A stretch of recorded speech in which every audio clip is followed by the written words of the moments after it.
It's gonna be like. So what if we lose? It's gonna be all right. So what if we get swept? It's gonna be all right. So what if we miss out on the money? It's gonna be all right. That he just gives you that impression. I'm just getting sued. Everyone's so sensitive. YouTube was demonetizing like half my videos because they were becoming more, you know, progressive, and all of their advertisers would be like, we can't have this. You just will never be a good fighter. So I wish that I could have knocked him out at the start. But as we saw tonight, Jake has spirit. Stephen A. Smith has called out Jake Paul, claiming the YouTuber turned boxer is facing financial collapse after being sued over allegations that his boxing matches were fixed. According to Smith, risking everything for short-term gain was never worth it, because once illegal actions are exposed, the consequences are unavoidable. He explained that when wrongdoing finally comes to light, the fallout is inevitable, and this situation was bound to happen sooner rather than later, as reported by multiple media outlets. Smith added that outcomes like this are not unusual in the fight game, especially when credibility is questioned. Normal. I'm talking about people who let it cost them their money. Yeah. That's all I'm talking about. If it don't cost you your money, puff, puff, and pass away. Yeah. He allegedly lost a massive portion of his wealth, with even his YouTube videos being taken down due to content violations. He added that each lawsuit cost him millions, and those losses piled up faster than expected. According to Jake, despite earning huge sums in the past, non-stop legal battles drained his finances and left him with nothing. He reflected on how quickly wealth can vanish when you're trapped in repeated legal trouble. Like say the names, but there's like a firm who has stolen a bunch of money from celebrities in Los Angeles and athletes. You don't want to say the name because you're probably going to get sued. No, yeah. No, That's another $1 million. I'm probably going to sue them one day. He firmly denies fixing any fights and insists he will take legal action against anyone who accuses him of wrongdoing. He stated that scripted bouts are illegal and that making false accusations is a serious offense. According to Jake, the claims against him are completely baseless and could even be considered a federal crime. He emphasized that he is prepared to sue to protect his name, reputation, and career. Jake Paul versus Mike Tyson was 100% legitimate. Paul versus Mike Tyson was 100% scripted. Mike Tyson repeatedly bit his boxing glove throughout the fight. When fights are scripted, fighters do weird gestures to signal that they're hurt. It's very possible Mike Tyson was biting on his glove to tell Jake Paul to calm down. Now, if that's not enough proof that this fight was scripted, in the middle of the fight, Mike Tyson is literally talking to Jake Paul. He responds to those who call his fights rigged by saying they simply don't understand boxing. He explained that many critics misjudge the sport and fail to recognize the strategy behind each movement in the ring. According to Jake, the criticism is unfair, and those who label his fights as fixed lack the knowledge needed to appreciate the skill, preparation, and complexity involved in professional boxing. It has left many people questioning the narratives being pushed about him. Fights, though, I ain't gonna lie. You honestly believe that? I wanted to believe it when you fought Woodley. Rampage. You Because know I'm an that MMA guy. Anyone who believes that narrative, it's like, come on. You think Anderson Silva's gonna lose? You think No. Woodley's gonna take a fall? You know these guys. Yeah, no, I didn't think Anderson would take a fall. People think the Mike Tyson fight's rigged. I try to understand. Tunny Jeff, speaking in Jake Paul's defense, addressed claims that Mike Tyson was holding back, calling them mistaken. He explained that Tyson wasn't pulling his punches, because if he had fully committed at that moment, Jake would have immediately responded with his own counter. According to Jeff, critics simply don't understand boxing and fail to recognize the skill, timing, and strategy involved in the fight, making those accusations unfair and uninformed. It's unfortunate that Mike Tyson's performance continues to be misinterpreted by casual observers. That Mike Tyson has got to do this fight. This is what I wrote on Instagram, and someone commented saying he doesn't have to do it, he's choosing to do it. And then I thought, you know, you're right, he is choosing to do it, but why is he choosing to do it? Well, he's doing it for one reason and one reason only, and that is the money. He's getting paid so much money to do this. So that tells me he's getting bought. So again, it is sad that someone like Mike Tyson can get bought, because this guy is an absolute legend. He shouldn't be able to get bought like this. He's 57 years old. He needs to be enjoying retirement. Now, I don't think that I've got the wealth that Mike Tyson's got, but if someone offered me $20 million to fight Jake Paul, I would say no, because I care too much about me brain health, about me children, about me family, where it seems like he is being bored. And I'm not trying to disrespect the man. I absolutely love the man. It's just so... Podcast analysts have suggested that Jake Paul's fight against Mike Tyson may have been scripted. They pointed out that while Tyson appeared extremely sharp and powerful during training, his performance in the actual bout showed signs of restraint. According to the analysts, his punches looked controlled and his overall intensity seemed deliberately limited, which contrasted with his usual aggressive style. They argue this suggests the fight was carefully managed rather than a fully competitive contest. Observers also noted that the pacing, timing, and reactions inside the ring appeared adjusted, leading some viewers to believe the bout felt scripted. Jake Paul now says he wants to test himself against tougher opposition. Against actual, not just world champion, but one of the greatest of all time. Are the fights even real? Like the Tyson fight? Like I saw video breakdowns of Tyson not throwing punches early on in that fight. I don't know if you've watched any of those videos where like there's a left hook is 100% available. Tyson on in training 99% of the time releases that punch and he held up. Like, do you think that was a real fight? It looked like sparring to me. That's what it looked like. But like with an arrangement beforehand? Like, I wouldn't want to speculate because I haven't talked to anybody about it. But my educated assessment? Agreed. Yes. Agreed. It looked like sparring. Jake Paul's recent fight with Anthony Joshua was surrounded by rumors that he planned to influence the bout through strategy and calculated maneuvering to gain an advantage. However, those plans appeared to fall apart, as Jake spent most of the fight focused on survival rather than asserting control. Observers noted flashes of defensive skill, but overall his approach was cautious, highlighting the difficulty of facing an elite opponent like Joshua. Analysts believe that despite preparation and tactical planning, the fight exposed serious challenges in executing his strategy, proving that even well-calculated plans can fail in the unpredictable world of professional boxing. This has left many asking, could this be the beginning of the end for Jake Paul at the top level? And for him, in terms of what he's doing in the boxing ring.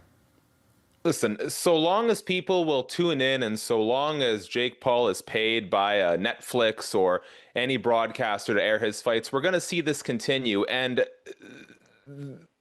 Jake Paul knows his business model, right? Now, this AJ fight, which came together kind of last minute after the Tank Davis fight fell apart. But we know Jake Paul's MO here. It's find the most popular guy with the most physical disadvantages for me to fight. And Jake Paul has the benefit that he's turned himself into a villain, or in the pro wrestling circles, a heel. People tune in to watch. We did not tune into this fight to see competitive boxing. Most of us tuned in because we thought, here's Anthony Joshua. Here's a two-time unified heavyweight champion, a guy who physically just overwhelms Jake Paul. And we're finally going to get what Tyron Woodley and Anderson Silva, Nate Diaz were not physically fit, whether it be through their size, experience, or age to do, and that is knock out Jake Paul. And so because I don't really feel like we got that satisfying comeuppance that a lot of people have been waiting for, it kind of gives Jake Paul a little bit of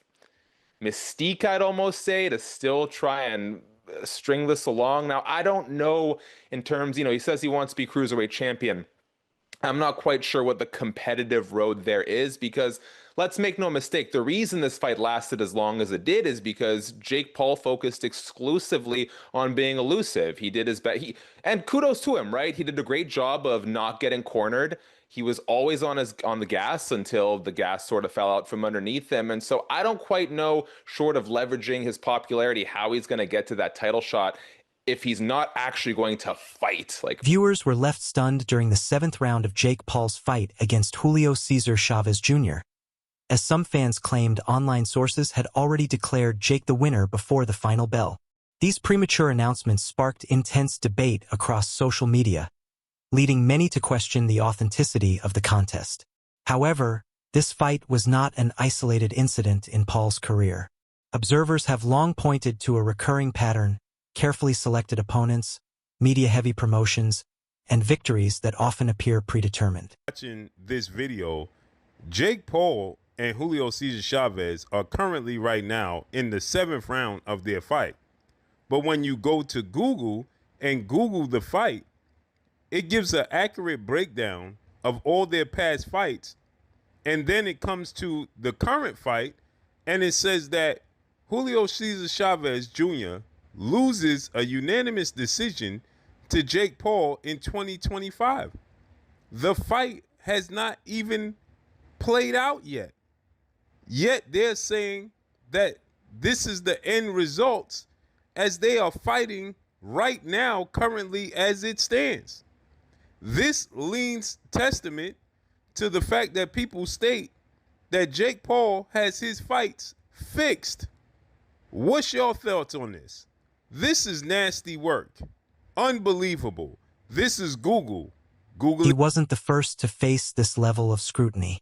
His approach to boxing often blurs the line between genuine athletic competition and pure entertainment spectacle. Many fans have noticed a consistent pattern: opponents past their prime, matchups designed for maximum viewership, and conditions that appear to favor Paul. These carefully orchestrated elements have fueled claims that his career is driven more by showmanship than by testing his skills against truly equal competition. Important and quite serious news in the combat sports world. Mike Tyson versus Jake Paul, it's come out now. It was rigged. I can't believe it. You know, you have to question the validity of boxing these days when you can't trust two professionals to get in the ring and do their best against each other. And instead you find out Mike Tyson pulling his punches, not trying to hurt Jake Paul. Absolute disgrace. I thought better of them. You know, I really did. I thought that Mike Tyson, especially, Iron Mike, he was just going to go in there and knock Jake clean out. But here he is, not trying. He wasn't the first to face this level of scrutiny. His approach to boxing often blurs the line between genuine athletic competition and pure entertainment spectacle.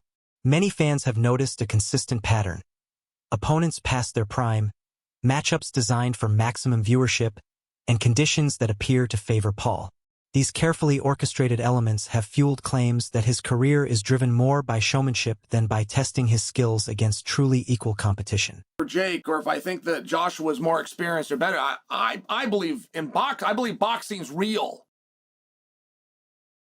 If boxing is an actual sport, if it is an actual sweet science, then of course a guy that's done it 11 times cannot compete with the Olympic champion. Of course.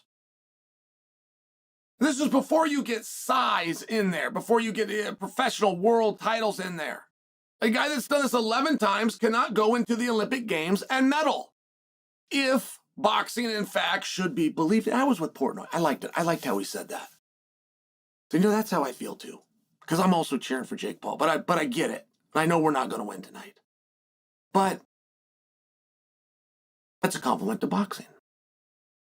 And it is very hard for people to digest that Anthony Joshua can't cut him off. He can't find him. He can't do anything with that reach. He can't go out there and rush him. He can't throw this kid in a corner and beat him up. That is disappointing to me. That is baffling to me. As an MMA guy, I will just share with you, that would not be a problem at all. At all. If a guy's running away from me, it would be absolutely no problem. And you could put the boundaries at the city line. You could put it at the state line. I will track him down. I will put him somewhere and I will beat the dog out of him. So in a ring, I get where that is really disappointing. I get it, but it doesn't change the fact that that's what happened. And then Joshua, by the way, has the right to turn to some other thing. Where I'm saying he had to cut him off, grab him, throw him in the corner, go beat him up. Well, I'm saying that Joshua has the right to go, I could feel some stuff. I knew it was going to come my way, right? For Joshua to say, well, I had the experience and yeah, he was moving and yeah, I could have cut him off a little different. But I didn't mind the way this was going. I didn't mind that he was running. I knew he would slow down. I knew he would come to me eventually. Like, for that to be Joshua's mindset. He wasn't the first to face this level of scrutiny. His approach to boxing often blurs the line between genuine athletic competition and pure entertainment spectacle. Many fans have noticed a consistent pattern: opponents past their prime, matchups designed for maximum viewership, and conditions that appear to favor Paul. These carefully orchestrated elements have fueled claims that his career is driven more by showmanship than by testing his skills against truly equal competition. Like, the head is open. upstairs is open, and I was surprised that he wasn't going there. But any of this nonsense, script, bullshit.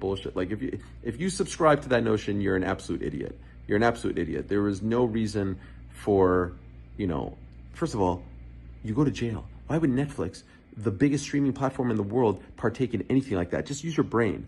And MVP, too much to lose. You go to jail. Federal effing prison. AJ, like, for what? For what? He doesn't need it. He doesn't need more money. It's great, but to risk this? No. Look at what's going on with the gambling. No way. There's no way.